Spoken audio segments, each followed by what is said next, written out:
না আছে সেটা বাংলার মানুষ তারা বুঝতে পারছে, বাংলাদেশের মানুষ তারা বুঝতে পারছে। আর সংখ্যালঘুদের নিরাপত্তা দেওয়ার দায়িত্ব কার? কার দায়িত্ব? সরকারের। এই বাংলাদেশে হিন্দুদের প্রতি যে অত্যাচার জুলুম যদি হয়, যে জুলুম হচ্ছে, অত্যাচার হচ্ছে, যদি বাংলাদেশের সরকার নীরব থাকে তাহলে জানতে হবে সমর্থন করছে। ভারতবর্ষে মুসলমানদের প্রতি, সংখ্যালঘুদের প্রতি যে অত্যাচার জুলুম হচ্ছে, যে জুলুম হচ্ছে, যদি নীরব থাকে তাহলে জানবো ভারতবর্ষের সরকার সমর্থন করছে। অতএব এই বাংলাদেশকে ইস্যু করে নিয়ে কিছু রাজনীতি, অসচ্চরিত রাজনীতির নেতা নেত্রী এরা ঘোলা জলে মাছ ধরতে বেরিয়েছে, এতে সাকসেস হবে না। ভারতবর্ষে বাংলাদেশের সরকার তারা দেখে দেবে কোথায় কি কমজোর হচ্ছে, কি হচ্ছে না। কিন্তু মানুষে হানাহানি কাটাকাটিটা আমরা এই প্রতিবাদ করছি, করে যাব। আমি একজন ফুরফুরা হিসেবে, ধর্মগুরু হিসাবে, একজন মানুষ হিসেবে আমার যেটা কাজ, আমার যেটা কর্তব্য, আমি প্রত্যেকটা বাংলাদেশের প্রত্যেকটা মানুষের কাছে আমার আবেদন থাকবে, ভারতবর্ষের প্রত্যেকটা মানুষের কাছে যার সাম্প্রতিক মনোভাবপূর্ণ ব্যক্তি, তাদের আবেদন থাকবে, আপনারা দয়া করে মারামারি কাটাকাটি খুনোখুনি করবেন না। একটা জিনিস জানবেন, যদি আমাদের প্রত্যেকে ভাবতে হবে, যদি কেউ অন্যের মাকে ভালোবাসতে না পারে সে কোনোদিনই তার নিজের মাকে ভালোবাসতে পারবে না। যদি কেউ অন্যের ধর্মকে শ্রদ্ধা করতে না পারে সে কোনোদিনই তার নিজের ধর্মকে শ্রদ্ধা করতে পারবে না। আমি আমাদের যে মানুষ হিসেবে আমাদের যতটা বক্তব্য রাখার, আমার প্রতিবাদ করব, কিন্তু আমি কেন্দ্রীয় সরকার আর ভারতবর্ষের তার কাছে দৃষ্টি আকর্ষণ করব, এবং বাংলাদেশের সরকার তার কাছে দৃষ্টি আকর্ষণ করব, যাতে এই যে বাংলাদেশ আবার ইন্ডিয়াকে কোনো উত্তপ্ত না হয়, হানাহানি না হয়। ইউনেস্কো শান্তি নোবেল পেয়েছে, দিয়েছে ইউনেস্কো। কথা বলছেন, তাহলে রোহিঙ্গাগুলোকে মারলো, বাচ্চা বাচ্চা শিশুগুলোকে পুড়িয়ে মারলো, হাজার হাজার মানুষকে মারলো।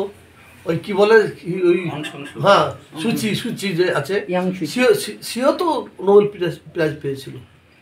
আমরা নোবেল প্রাইজ দেখবো না, আমরা শুধু দেখবো শান্তি। নোবেল প্রাইজ মানে আমি তহাসের দিকে আমাকে এলাকার মানুষ ভালোবাসে, কথা বলেন না, আর আমার মানে জনগণ আমাকে দেখা বলে আমাকে নোবেল প্রাইজ দিয়ে দিল, যাকে দেওয়ার তাকে দিল না। ওসব দিকে আমি যাচ্ছি না, ওসব সরকারের ব্যাপার, সরকার বুঝে নেবে। আমি শান্তি চাই। আমি হিন্দু মুসলমানের দাঙ্গা পছন্দ করি না, করবো না। সবশেষে আমি মানুষ হিসাবে, একজন ধর্মগুরু হিসাবে, যেটা আমার কর্তব্য, আমি দুটো হাত তুলে মালিকের কাছে দোয়া চাই, ভারতবর্ষের মানুষ, বাংলাদেশের মানুষ যেন শান্তি থাকে, যেন ভাই ভাই মিলেমিশে থাকে। আর যারা অসৎ চরিত্রের মানুষ, রাজনীতির নেতা নেত্রী, গদি মিডিয়া, যারা বাংলাদেশকে ইস্যু করে ভারতবর্ষে বাংলা একটা আগুন জ্বালানোর চক্রান্ত করছে, আবার এই বাংলাদেশের কিছু মিডিয়া তারা ওখানে আগুন লাগাবার চক্রান্ত করছে, তাদের বিরুদ্ধে আমি প্রত্যেকটা জোরহাত করে বলছি, প্রত্যেকটা হিন্দু মুসলমান মা বোনেদের বলছি, এদের বিরুদ্ধে আমাদের রুখে দাঁড়াতে হবে। আসল আগুন নিয়ে খেলা করছে গদি মিডিয়ারা, ওদের বিরুদ্ধে। আর কিছু অসৎ চরিত্রের রাজনীতির নেতা, এরা তো ঘোলা জলে মাছ ধরতে বেরিয়েছে, এরা এটাকে সামনেটাকে ভোট ব্যাংক করতে চাইছে, সাকসেস হবে না।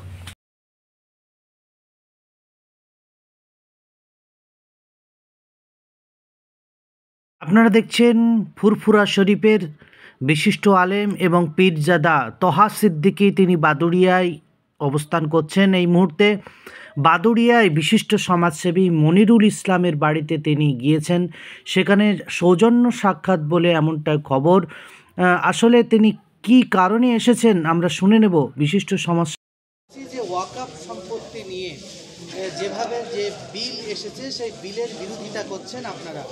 গত কয়েকদিন আগে দেখেছি জমিয়ত উলামা হিন্দের ব্যানারে আপনি গিয়ে সেখানে কলকাতার রানী রাসমণি রোডে আপনি বক্তব্য রেখেছিলেন।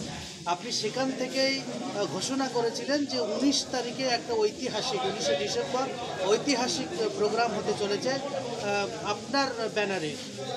এটা নিয়ে কি বলবেন, মানুষকে কি বার্তা দেবেন? দেখেন, ভারত স্বাধীন হওয়ার পর থেকে আমরা কে হিন্দু কে মুসলিম এটা আমরা জানি না। কেন্দ্রীয় সরকার, বিজেপি সরকার ক্ষমতায় আসার পর থেকে এই সরকারের কোনো ইস্যু নাই। এই সরকারের একটাই ইস্যু হচ্ছে হিন্দু মুসলিম মন্দির মসজিদ।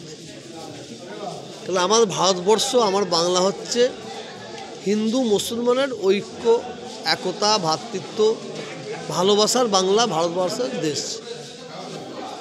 এই সরকার ক্ষমতায় আসার পর থেকে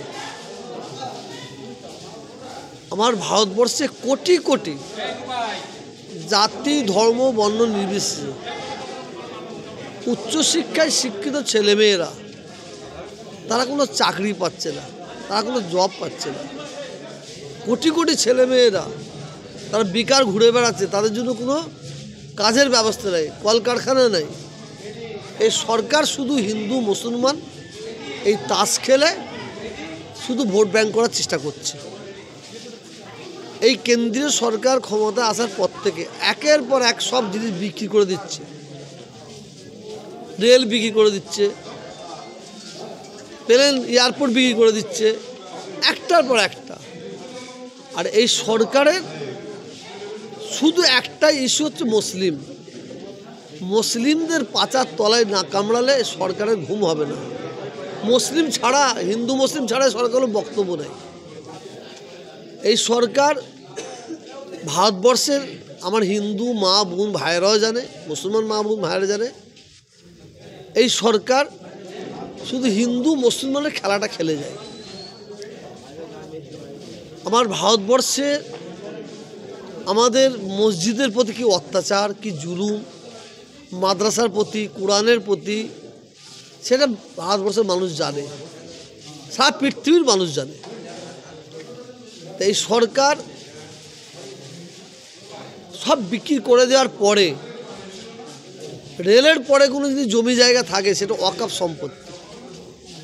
এই ওয়াকফ সম্পত্তিটা হচ্ছে কেন্দ্রীয় সরকারের বাবার সম্পত্তি নেই, রাজ্য সরকারের বাবার সম্পত্তি নেই, এ হচ্ছে ভারতবর্ষের মুসলমানদের বাবার সম্পত্তি। আমাদের বাপ দাদু 14 পুরুষ তারা ওয়াকফ সম্পত্তি দান করে গেছে।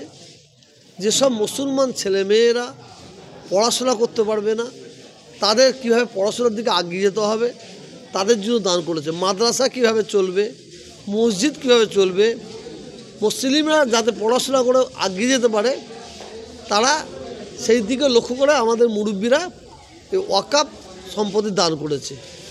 এই ওয়াকফ সম্পত্তিটা কেন্দ্রীয় সরকার একটা বিল আনতে চলেছে, নিজের হাতের মধ্যে নিতে চাইছে এবং একে বিক্রি করে খাবার একটা বড় ধান্দা চালিয়েছে বলে আমরা মনে করি।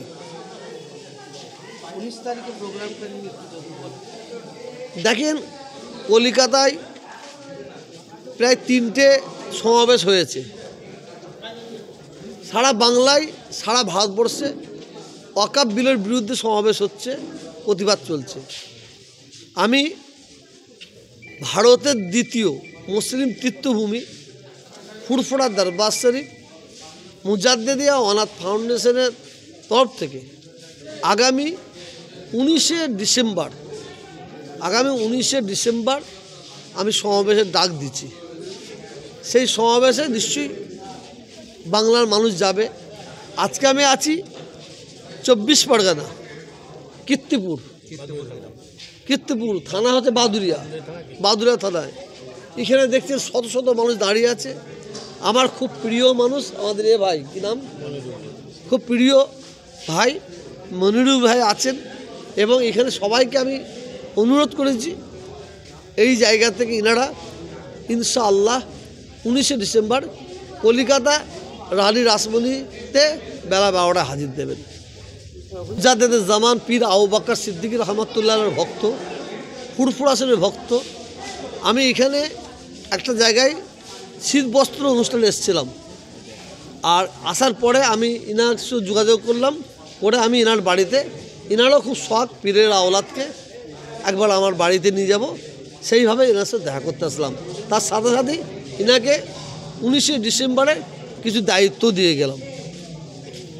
কী কারণে বলতে, এর আগে যখন ফুরফুরা হুজুর থেকে কারিমুল্লাহ হুজুর সাহেব বেঁচে ছিলেন, আমাদের বাড়িতে প্রত্যেক বছর সভা হতো, সবাই অনুষ্ঠানে উনি আসতেন, আমাদের বাড়ি সভা প্রত্যেক বছরের ন্যায় হতো। উনি ইন্তেকাল করার পরে প্রথম হুজুরের সঙ্গে আমার যোগাযোগ হয়। যোগাযোগ হলে কথা হলে বলে যে মনিরুল তোর বাড়িতে যাব সৌজন্যমূলক দেখা করতে। তা আজকে আমার বাড়িতে সৌজন্যমূলক দেখা করতে এসছে হুজুর। আমার ব্যবহারের ভালো, এলাকায় জেনে শুনে দেখলো যে ওর ব্যবহার ভালো, ওর সব কিছু ভালো, তাহলে ওর সঙ্গে একটু দেখা করে আসি। ওই জন্য হুজুর আর সৌজন্যমূলক আমার সঙ্গে দেখা করতে এসছে আমাদের বাড়িতে, সৌজন্য সাক্ষাতের জন্য। দীর্ঘদিনের সম্পর্ক আছে ওনাদের সঙ্গে। আমাদের পূর্বপুরুষের সাথে সম্পর্ক আছে, যেহেতু ফুরফুরা শরীফের জমিনে পিজ্জাদা হুজুরদের সাথে আমরা যাওয়া আসা করি। ওখানে আমাদের পশ্চিমবাংলার মানুষ সবই ওনাদের দেখতায় পথে আমরা হাঁটি। ওনারা যে পথ দেখায় আমাদের, সেই পথে আমরা হাঁটি। এই জন্য হুজুর আমাদের বাড়ি আসলো আজকে সৌজন্যমূলক দেখা করতে। না, বার্তা দিল, বললো হুজুর একটাই বললো, আমার সঙ্গে যোগাযোগ রাখবেন, আগামী দিনের জন্য মানুষের পাশে দাঁড়ান, মানুষের উপকার করেন, মানুষের আপাত বিপদে পাশে দাঁড়াবেন, এই কথা বললো আমার হুজুর। আর বললো আগামী 19 তারিখে এতে কলকাতায় মিটিং আছে, মিটিংয়ে লোকজন নিয়ে যাওয়ার জন্য বললো। আরও বার্তা আগামী দিন দেবেন। উনি যে বার্তা দেবেন, আমার যে রাস্তায় চলতে বলবেন আমি ওনার রাস্তায়ই চলবো। ওনার কথা অনুযায়ী আমি সব কাজ করব। হ্যাঁ, মানুষের পাশে থাকবো।